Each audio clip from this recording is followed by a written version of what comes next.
Good afternoon everyone. Good afternoon sir. Start करते हैं आज की क्लास। और हम पढ़ रहे थे भीमराव अंबेडकर जी का एक लेक्चर का अंश।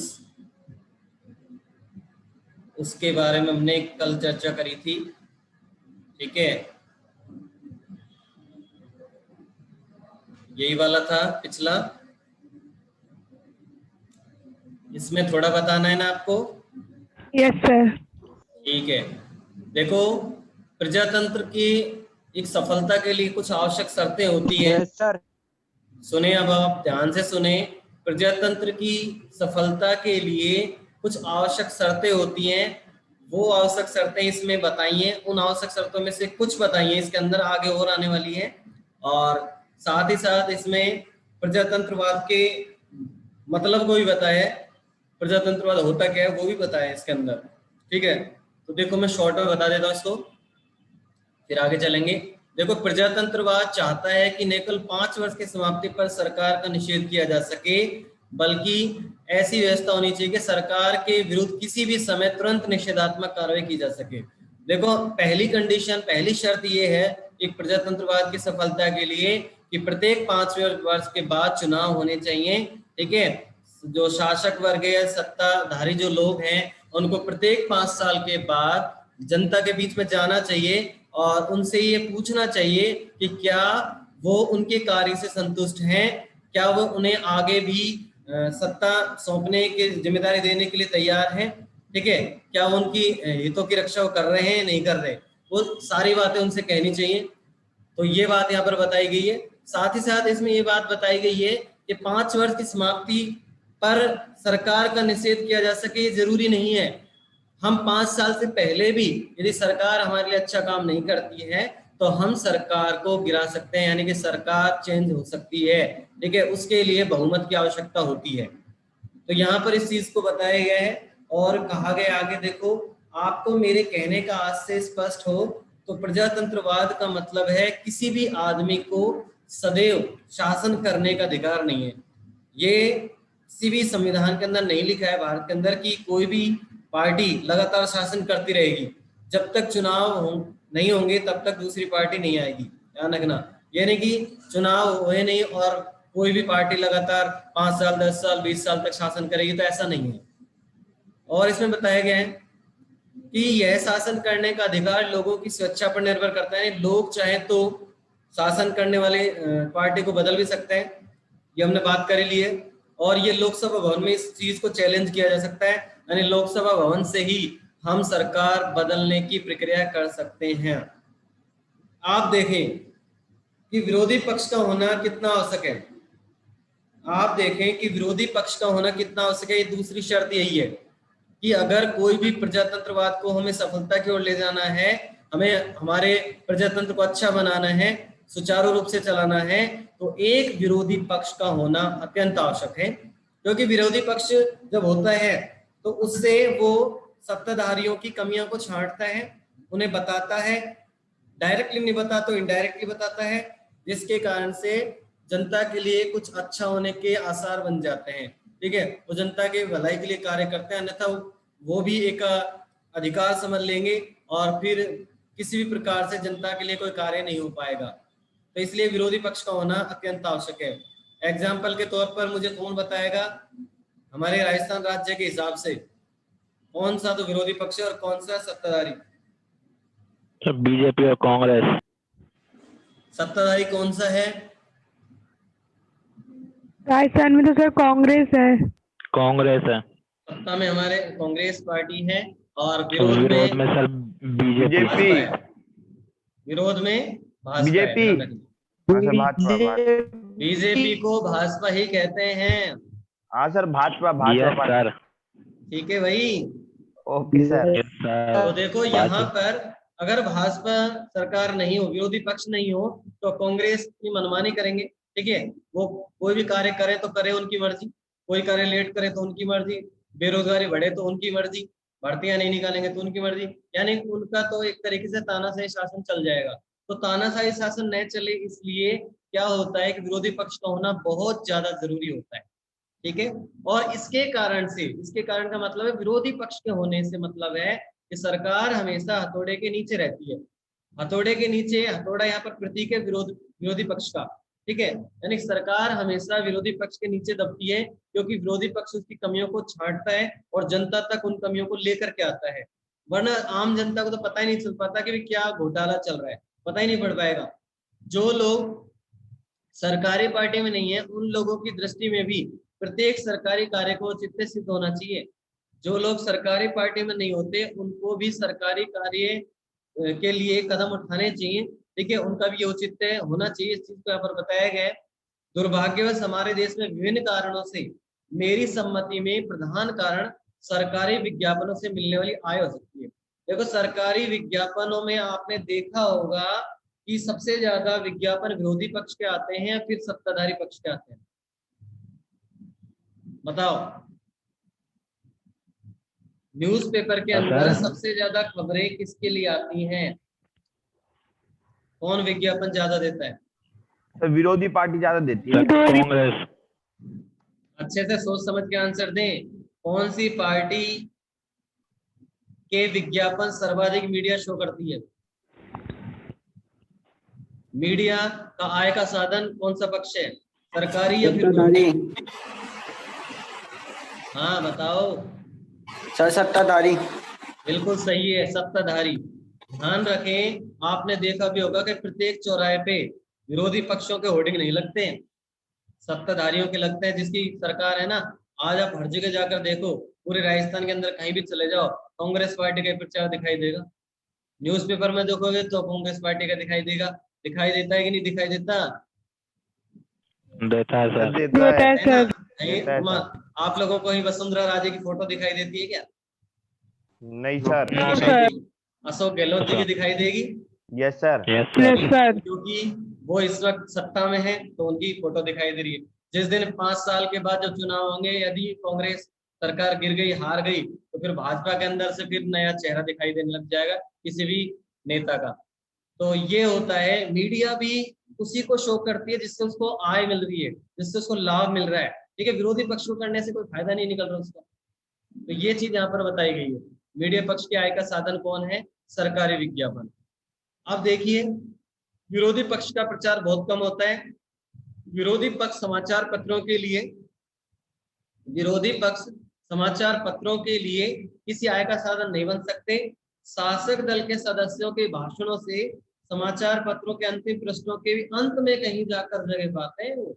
यानी जो विरोधी पक्ष होते हैं, उनको तो समाचार पत्र के लास्ट में कहीं उनको जगह मिल पाती है उनके विज्ञापनों के लिए।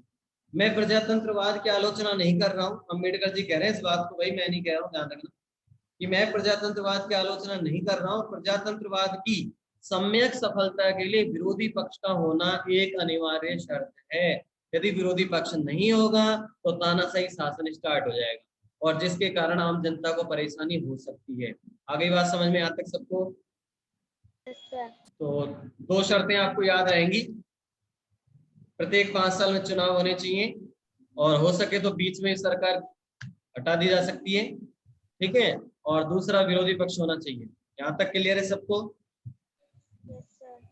Yes sir. हाँ भाई, यस सर। चलते हैं आगे। नेक्स्ट पैराग्राफ देखो। क्या आप जानते हैं कि यस सर। हाँ बिल्कुल। अरे भाई चुप चुप सुनो।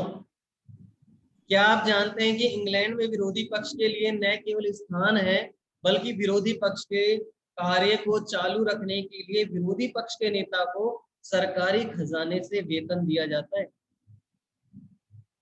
लाइन को समझे आप? इंग्लैंड की बात कर रहे हैं, यहाँ पर इंग्लैंड देश की बात हो रही है।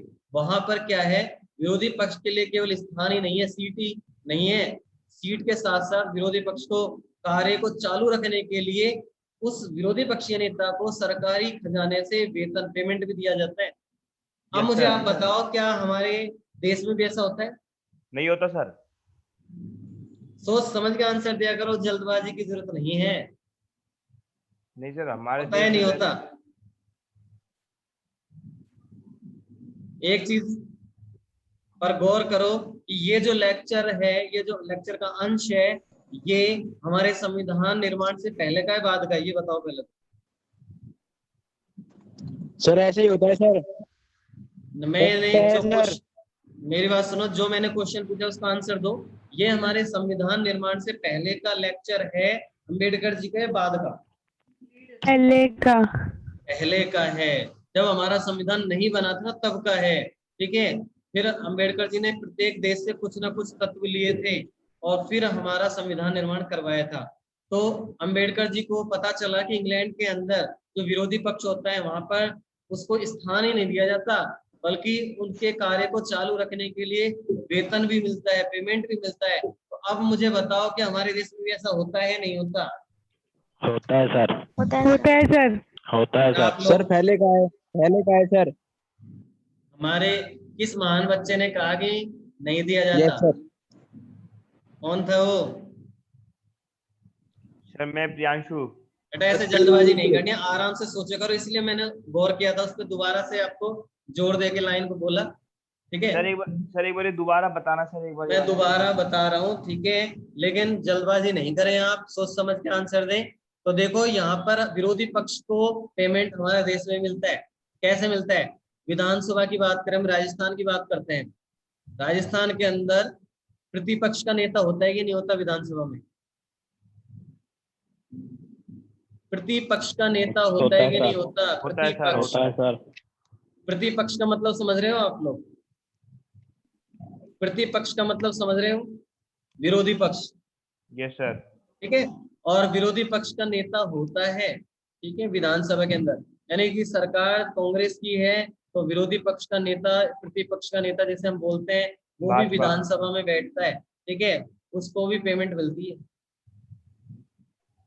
ठीक है भाई, तो विरोधी पक्ष के नेता को भी मिलती है पेमेंट, इस चीज को याद रखना। और दूसरी बात, चलो ये बड़ी बात हो गई, छोटी सी बात कर लेते हैं। सरकार किसकी है वर्तमान में? राजस्थान में सरकार किसकी है? कांग्रेस। कांग्रेस। कांग्रेस की। ठीक है, और हमारे अलवर के अंदर एमएलए कौन है? BJP. Sir BJP, Bhajpa, Sanjay Sharma. है ना, संजय शर्मा। तो क्या यस उनको सर। पेमेंट मिल रही है कि नहीं मिल रही? मिल रही है यस सर। सर।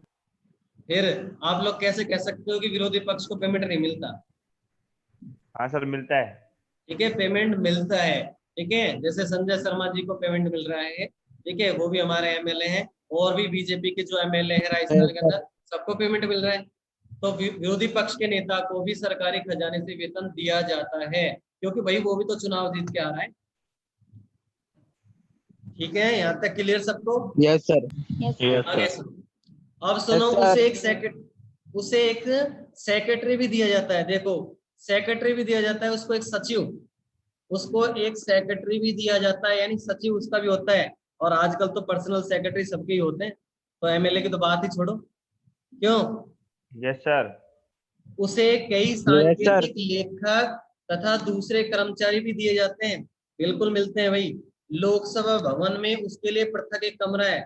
अब ये देखो यहाँ पर है ना, लोकसभा भवन की बात चल रही है, हमने तो उदाहरण के तौर पर राजस्थान की बात करी थी, ठीक है, लेकिन यहाँ सेंटर की बात हो रही है। इस बात को तो समझ रहे हो ना आप लोग?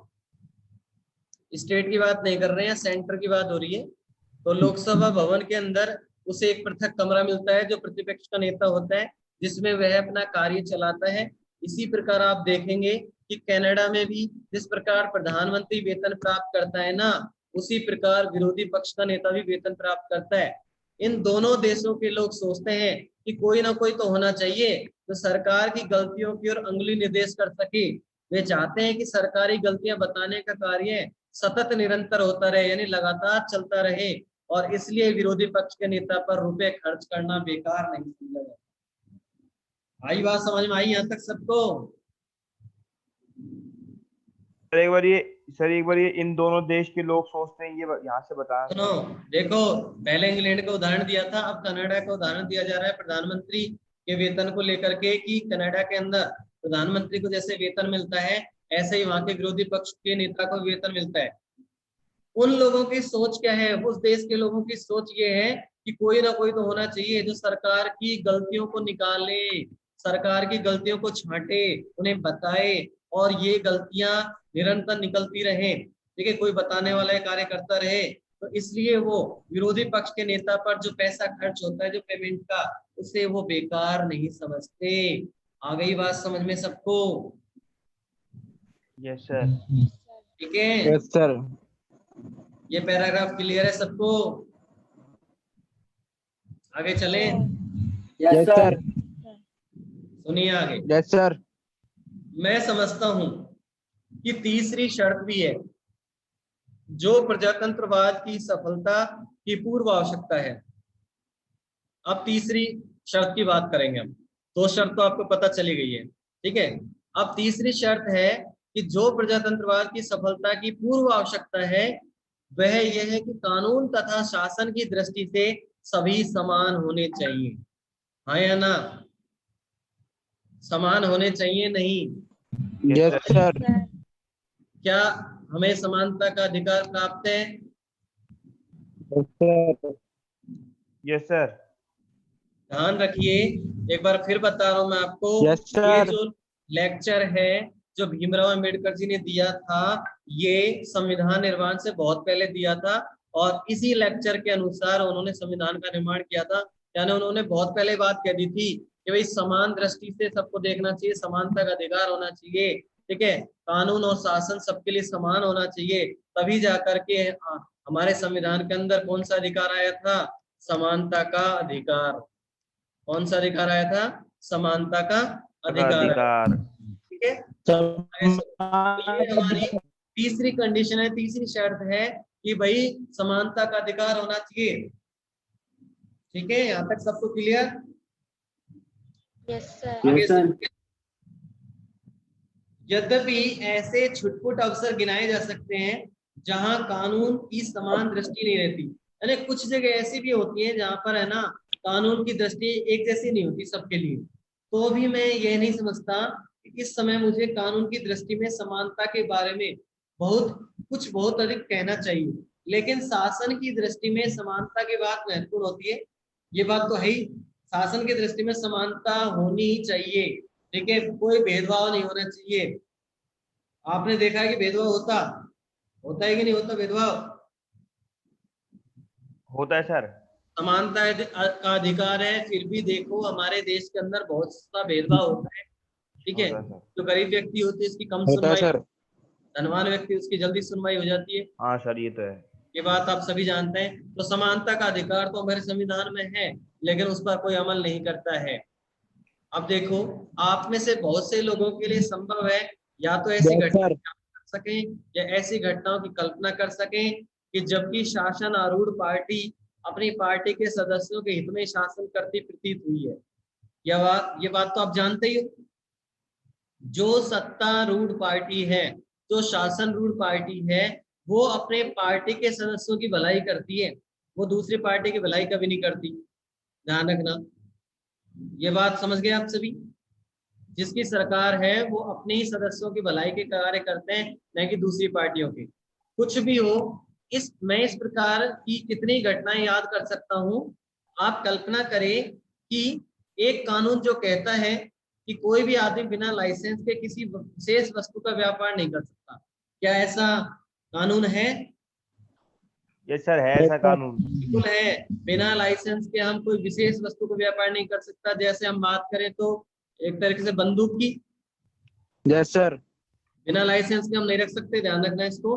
सब बम तो की दुकान। हाँ, क्योंकि कानून सबके लिए एक समान है, इसलिए कोई भी उस कानून पर आपत्ति नहीं उठा सकता। उस कानून विशेष में कहीं कुछ भी पक्षपात नहीं होता है। लेकिन हम एक कदम आगे जाएं और देखें कि जब कोई आदमी किसी अफसर या मंत्री के पास किसी वस्तु विशेष का व्यापार करने के लिए लाइसेंस मांगने जाता है, तो मैं नहीं जानता, लेकिन लगता है एकदम संभव है कि सबसे संभव है कि मिनिस्टर जो होता है वो सबसे पहले किसको लाइसेंस देगा? अपने सबसे जानकारों को। पहले भाई, यस सर। सबसे पहले अपनी पार्टी के लोगों को ही वो क्या देगा? लाइसेंस। और वो कैसे देगा? वो देखो, उसकी टोपी की ओर देखेगा कि वह किस रंग की टोपी पहने हुए है। यदि वह ऐसी टोपी पहने हुए है कि जो उसे अच्छी लगती है, तो उसे निश्चय हो जाता है कि वह उसकी पार्टी का आदमी है। और जब उसे निश्चय हो जाता है ना कि वो उसकी पार्टी का आदमी है, तो फिर वो उसके लिए लाइसेंस दे देता है उसको। ठीक है, जबकि दूसरा आदमी जो लाइन में खड़ा है वो बेचारा खड़ा ही रह जाता है। आ गई बात समझ में सबके? यहाँ पर होता है भेदभाव, यहाँ पर समानता का अधिकार नहीं दिखाई देता। ठीक है, तो इसके लिए अंबेडकर जी ने आवाज उठाई थी। आगे सुनो। अब एक दूसरा आदमी जाता है जो दूसरी तरह की पोशाक पहने हुए या दूसरी पार्टी का है, वह मिनिस्टर पहले आदमी को यस लाइसेंस, सर। दूसरे को वो क्या कर देता है, इनकार कर देता है। यानी पहले को तो लाइसेंस दे दिया और दूसरे को मना कर दिया। क्यों कर दिया भाई मना? क्योंकि वो उसकी पार्टी का नहीं है। आ गई बात समझ में? सुने आगे। शासन की दृष्टि में दोनों आदमी लाइसेंस लेने के लिए समान रूप से अधिकारी हैं। किसी सुविधा विशेष का दिया लिया जाना एक छोटी सी बात है और इसका प्रभाव संभवतः थोड़े से लोगों पर ही पड़ता है। अब हम एक कदम और आगे बढ़े तो देखें कि जब ऐसा भेदभाव शासन में प्रविष्ट हो जाता है तब क्या होता है। यानी जब ऐसा भेदभाव होगा तो फिर कैसी स्थिति हो जाएगी, समाज में कैसी स्थिति होगी, उस चीज को यहाँ पर बताया गया है कि मान लीजिए कि किसी पार्टी के किसी सदस्य ने कोई अपराध किया, उसके विरुद्ध काफी गवाही है, उस पर मुकदमा चल रहा है। अब उस इलाके में उस पार्टी का मुखिया मजिस्ट्रेट के पास जाता है और जाकर कहता है कि इस आदमी पर मुकदमा चलाना ठीक नहीं है क्योंकि यह पार्टी का आदमी है। जब मजिस्ट्रेट से ये बात कही जाती है कि भाई पार्टी का आदमी है, तो मजिस्ट्रेट भी क्या करेगा, क्या करेगा भाई, उसी की हेल्प करेगा। Yes sir. हाँ या ना? करेगा ना? Yes sir. सुनो आगे। और या आगे बढ़कर ये कहता है कि यदि आप मेरी बात नहीं मानेंगे तो मैं इस बात की सूचना मजिस्ट्रेट को दूंगा। यानी कि जब मजिस्ट्रेट इस बात को नहीं मानेगा तो वो सूचना कहाँ पहुंचा देगा, मंत्री जी को, और मंत्री जी से फिर देखो उसको बहुत डांट फटकार भी सुनने को मिल सकती है। तो ये देखो, ये सब पार्टी का यहाँ पर चक्कर है। ठीक है, सब यहाँ पर भेदभाव किया जाता है। जिसकी सरकार होती है वो नेता, उसके सदस्य तो खुश रहते हैं, उनके सारे काम हो जाते हैं, उनके अपराधी प्रवृत्ति को भी एक तरीके से इग्नोर कर दिया जाता है। ठीक है, और जो निर्दोष होता है उसको सजा मिल जाती है। आपने बहुत सारे मूवीज में भी ऐसा देखा होगा, देखा है ना भाई? हाँ भाई, सर देखा है। Yes sir. सर देखा है। Yes sir. तो वही चीज यहाँ पर बताई गई है। अब सुनो यस आगे। सर। ठीक है, आगे सुनो। यहाँ से आपका तबादला अन्यत्र करा दूंगा। वो नेता उससे कहता है मजिस्ट्रेट से कि मैं आपका तबादला करा दूंगा, यहाँ से आपको कहीं दूर भेज दूंगा। आप कल्पना कर ही सकते हैं कि इससे सारी शासन व्यवस्था में अव्यवस्था और आपाधापी का क्या हो जाएगा, साम्राज्य हो जाएगा। ठीक है, और इसी समय अमेरिका में भी यही हाल था। अब अमेरिका की बात की जा रही है यहाँ पर कि अमेरिका के अंदर कैसा शासन तंत्र था, क्या वहां पर दिक्कत आई। देखो, उस समय की शासन पद्धति विकृत पद्धति के नाम से प्रसिद्ध है। कौन से टाइम की? अंबेडकर जी के समय की बात हो रही है। हमारे संविधान निर्माण से पहले की बात हो रही है कि उस समय की जो शासन पद्धति थी वो कौन सी पद्धति के नाम से जानी जाती है? विकृत पद्धति के नाम से। जब एक पार्टी शासन रूढ़ होती थी तो पहली पार्टी द्वारा नियुक्त सभी कर्मचारियों को उनके पदों से पृथक कर देती थी। यहाँ तक कि क्लर्कों चपरासियों को भी निकाल करके बाहर किया जाता था और उन सब की जगह नई पार्टी के नए आदमी नियुक्त किए जाते थे। वास्तव में काफी वर्षों तक अमेरिका में कहने सुनने लायक किसी भी तरह की शासन व्यवस्था नहीं थी। बाद में यह बात सब उनकी समझ में आ गई कि प्रजातंत्रवाद के हित में ठीक नहीं है और फिर उन्होंने इस विकृत पद्धति को बदल डाला।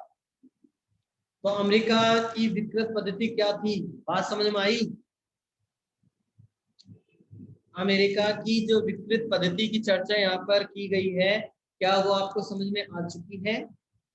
सर एक बार दोबारा एक बार रिपीट कर दीजिए। अमेरिका के अंदर क्या चलता था? अमेरिका में जो भी पार्टी शासन और आरूढ़ होती थी, यानी जो भी पार्टी जीतती थी, ठीक है, उसके पार्टी के सदस्यों को तो नियुक्ति दे दी जाती थी, उनके कर्मचारियों को नियुक्ति दे दी जाती थी, क्लर्कों चपरासियों को नियुक्ति दी जाती थी, और जो दूसरी पार्टी के जो पहले से थे वहां मौजूद थे उनकी नौकरी छीन ली जाती थी, उन्हें नौकरी से बेदखल कर दिया जाता था। ये काफी टाइम तक ये सिलसिला चलता रहा था, लेकिन बाद में इस सिस्टम को चेंज किया गया, यानी इस विकृत पद्धति को बदला गया। विकृत का मतलब होता है बुरी पद्धति, विकृत का मतलब होता है बुरी पद्धति। आ गई बात समझ में सबको यहाँ तक? हाँ भाई, यस सर। किसी को दिक्कत, आपत्ति, Yes, sir. No sir. कोई No, प्रॉब्लम sir. नहीं है? सर। चलो सुनो आगे। No, sir. अब ऐसा क्यों किया गया? अमेरिका में जो विकृत पद्धति थी वो क्यों बदली गई? इसके लिए देखो क्या रीजन दिया गया है, ताकि शासन व्यवस्था शुद्ध बने रहे, यानी शासन व्यवस्था को शुद्ध बनाने के लिए विकृत पद्धति को ही बदल दिया गया, न्याय संगत रहे वो, और राजनीति से दूर रहे, यानी राजनीति से भी दूर रहे। इसलिए इंग्लैंड के लोगों ने राजनीतिक कार्यालय और सिविल कार्यालय में भेद कर दिया है।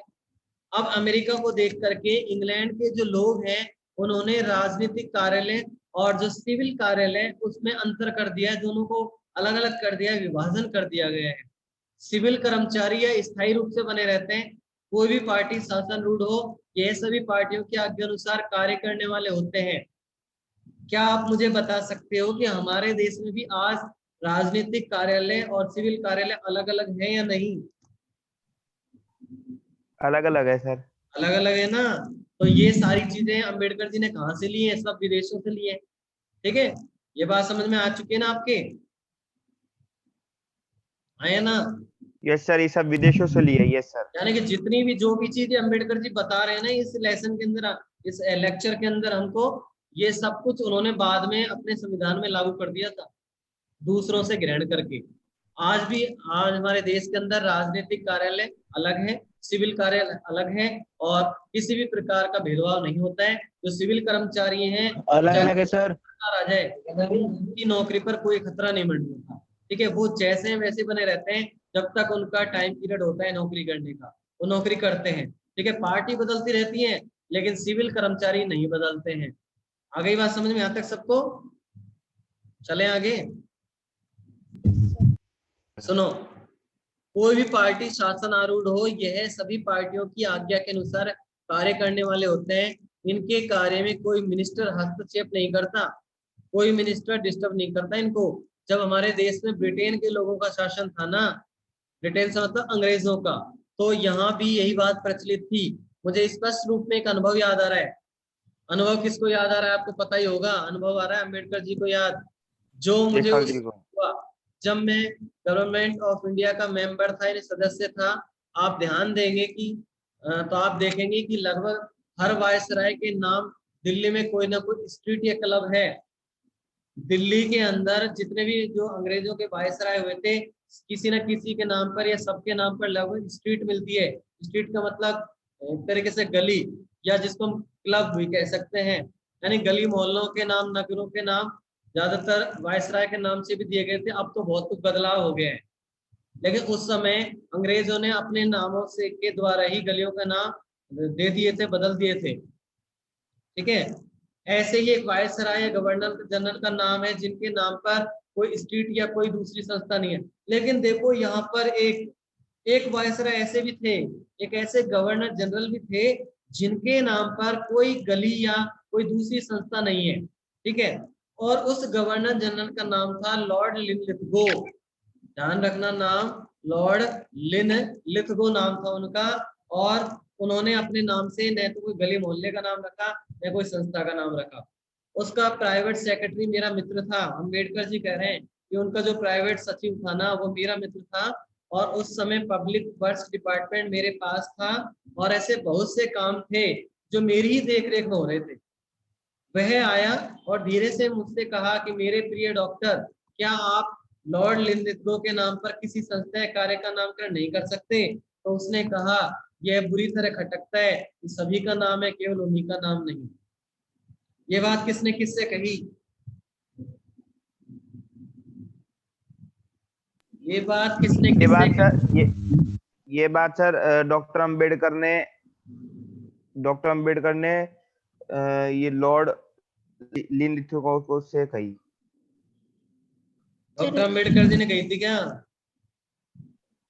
सर उसके सेक्रेटरी ने कही थी, लॉर्ड उनके सेक्रेटरी ने अम्बेडकर कही जी से। थी।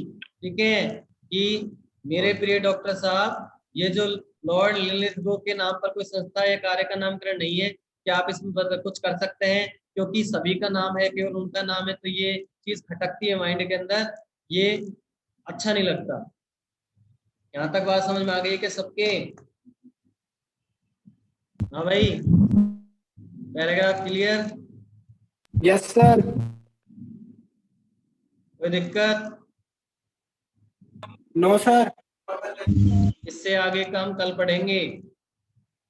Okay sir. अभी जाना नहीं है आपको, मुझे देखने दो प्रेजेंट कौन कौन है भैया। सर मैं धनेश के साथ साथ ही ले रहा हूँ सर, वह दो।